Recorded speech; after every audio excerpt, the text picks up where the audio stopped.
कथा आती है संयमंतक मणि की, जिसमें भगवान पर चोरी का लांछन एक यादव के द्वारा लगता है उस मणि का, और प्रभु उस मणि को खोजने के लिए जाते हैं तो वहाँ जामवंत जी के द्वारा वो मणि तो मिलती है, लेकिन जामवंत जी अपनी बेटी का ब्याह जामवंती का ठाकुर जी के साथ कर देते हैं। और जब वो मणि लौटा करके जामवंती को साथ लेकर द्वारिका आते हैं, सत्राजित को मणि वापस करते हैं, तो सत्राजित महाराज बड़े दुखी होते हैं, मैंने प्रभु पर लाछन लगाए, तो अपनी बेटी सत्यभामा का ब्याह भगवान के साथ कर देते हैं। इस तरह से भगवान के 3 विवाह हो जाते हैं, रुक्मिणी, जामवंती, सत्यभामा।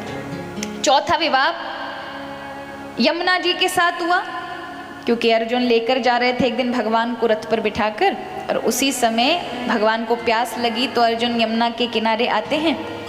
तो उसी समय सुंदर श्याम वरण की स्त्री को तपस्या करते देखा, तो अर्जुन गए, पूछा आप कौन हैं? तो उस देवी ने कहा कि मैं यमुना हूँ और कई युगों से भगवान कृष्ण को प्राप्त करने के लिए यहाँ तपस्या कर रही हूँ। प्रसन्न हुए अर्जुन, उन्होंने कहा वो तुम्हारा काम बन गया। दौड़ कर गए, भगवान कृष्ण को लेकर आए, कहा यही कृष्ण हैं। और आज यमुना जी ने प्रणाम किया, प्रभु ने पाणी ग्रहण संस्कार, वहाँ विवाह हुआ। अर्जुन ने यमुना जी का हाथ ठाकुर जी के हाथ में दे दिया, प्रभु इन्हें ग्रहण करो। गंधर्व रीति से विवाह होकर फिर द्वारिका आ गए। तो चौथा विवाह यमुना से, 5वां विवाह नग्न जीती से, 6वां विवाह लक्ष्मणा से, 7वां मित्रविंदा से, 8वां लक्ष्मणा से, इस भद्रा से। इस प्रकार से भगवान के 8 विवाह हुए हैं। 16,100 स्त्रियों के विवाहों का वर्णन आता, उसका कारण है कि भौमासुर इस भूमि के द्वारा एक उत्पन्न था, एक असुर जिसको नरकासुर भी कहते हैं।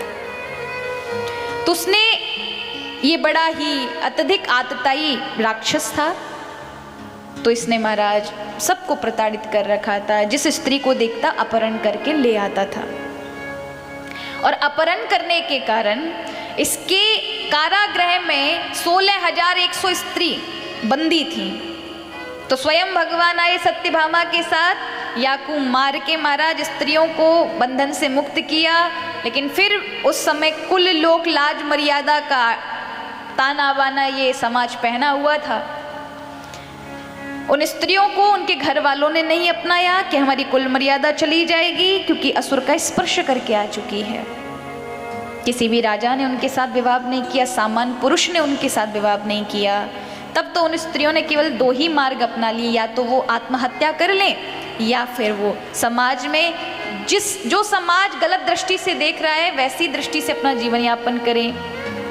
तब प्रभु से उन्होंने कहा, प्रभु समाज के लिए तो आपने, इस संसार के लिए तो आपने असुर को मारकर इनका उद्धार कर दिया, लेकिन हमारे साथ तो अन्याय कर दिया। हम अंदर उस कारागार में पड़ी थी, लोगों की नजर में नहीं थी, लेकिन आपने सबके समक्ष ला करके हमारे साथ अन्याय किया है। अब हम किसकी शरण में जाएं? समाज ने तो हमें नीचे धकेल दिया। ये माँ जानकी को ना अपना सका, हमें क्या अपनाएंगे? तो महाराज जब ये सुना तो भगवान ने कहा, देवी मुझे क्षमा करो, यदि चाहो तो मैं तुम सबके साथ विवाह करने को तैयार हूँ, यदि आप स्वीकृति दें। सभी की सब चरणों में पड़ गई। भगवान ने उसी समय 16,100 रूप धारण किए और 16,100 कन्याओं के साथ एक मुहूर्त में विवाह कर लिया। यानी स्त्रियों का प्रभु ने सम्मान रखा है। यहाँ प्रभु को जब वरण किया है तो महाराज सभी स्त्रियां बड़ी आनंदित हो गई हैं। प्रभु चाहते तो दासी बना के लेके जाते, लेकिन प्रभु ने सोचा कि अगर दासी बना के लेके जाऊंगा तो कहीं इनका फिर से शोषण ना हो जाए। धर्म पत्नी बनकर जाएंगी तो कोई इनको आंख उठाकर नहीं देखेगा, सब देखेंगे द्वारिकाधीश की धर्म पत्नी हैं। उन 16,100 स्त्रियों का प्रभु ने सम्मान रख करके उन्हें एक नया जीवन प्रदान किया। इस प्रकार से प्रभु के 16,108 विवाह हुए। आगे कथा आती है, भगवान फिर राजसूय यज्ञ का आयोजन करवाते हैं पांडवों के यहाँ।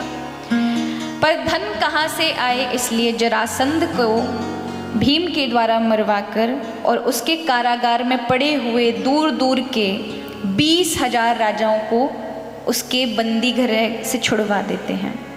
फिर सभी राजा मिलकर युधिष्ठिर के उस राजसूय यज्ञ में सहयोग करते हैं और वहाँ फिर प्रभु का अग्र पूजा शिशुपाल का वध होता है।